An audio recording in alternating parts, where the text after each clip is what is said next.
जंगली तू माय मिले करो कैसा तुला विसरू। नमस्कार आत्मा मालिक, कसे आहात तुम्ही सर्व? उज्ज्वल लाईफस्टाईल मध्ये तुमचे खूप खूप स्वागत आहे।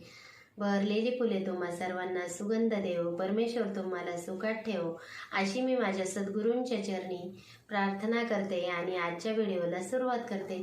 चला तर मग आज मी तुमच्यासाठी व्हिडिओ घेऊन आलेली आहे, तो म्हणजे उद्या गणेश जयंती आहे।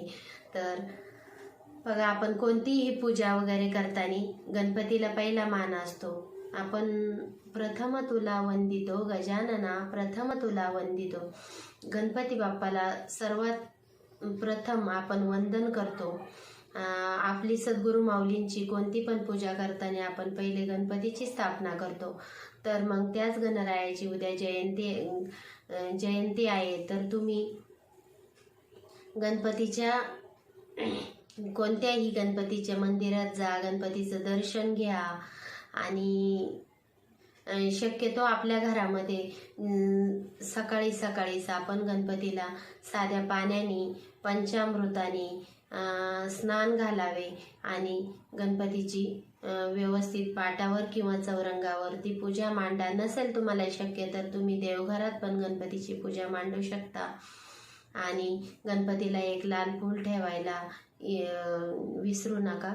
आणि जेव्हा तुम्ही मंदिरात जाल गणपतीच्या, त्यावेळेस तुम्ही एक लाल फूल घेऊन जा, 21 दुर्वांची जुडी घेऊन जा आणि गणपतीचं मनोभावे दर्शन घ्या।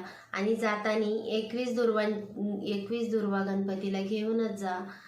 गणपतीला जास्तीत जास्त काय आवडतं? लाल जास्वंदीचे फूल, लाल कोणतेही फूल आवडते, पण शक्यतो लाल जास्वंदीचे फूल, 21 दुर्वांची जुडी, 21 दुर्वा आणि मोदक आणि येलो कलरचे म्हणजे बुंदीचे लाडू, मोतीचुराचे लाडू हे गणपतीला जास्त प्रिय आहेत। तर तुम्ही सर्वांनी उद्या तुमच्या पद्धतीने पूजा पण करा।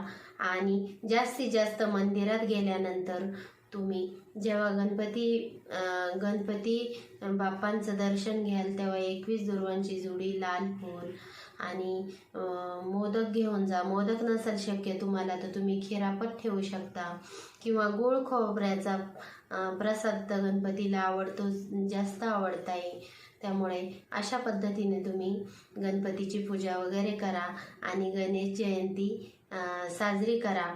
आणि एक महत्त्वाचं म्हणजे गणपतीचं तुम्ही उद्या सकाळी आणि संध्याकाळी गणपती अथर्वशीर्ष वाचायला विसरू नका।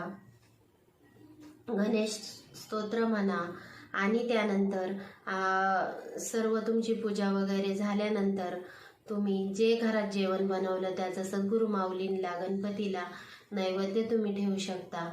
आणि उद्या तुम्हाला गणपती अथर्वशीर्ष वाचल्यानंतर सकाळीच वाचा, संध्याकाळी वाचा किंवा 2 वेळेस वाचा। नसेल तुम्हाला गडबड असेल तर तुम्ही यूट्यूबला पण लावून देऊ शकता।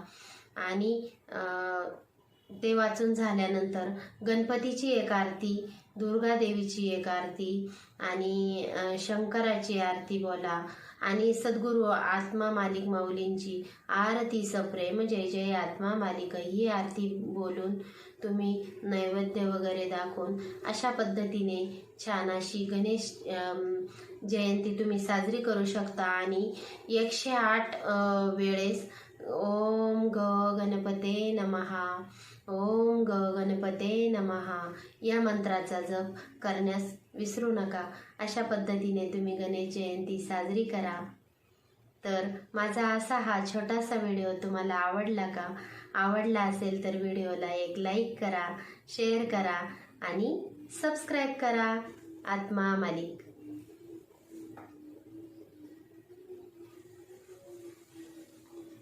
बाहर क्या ढूंढता है ईश्वर वहाँ नहीं है, कर ले तू खोज दिल में ईश्वर का घर वही है। बाहर क्या ढूंढता है।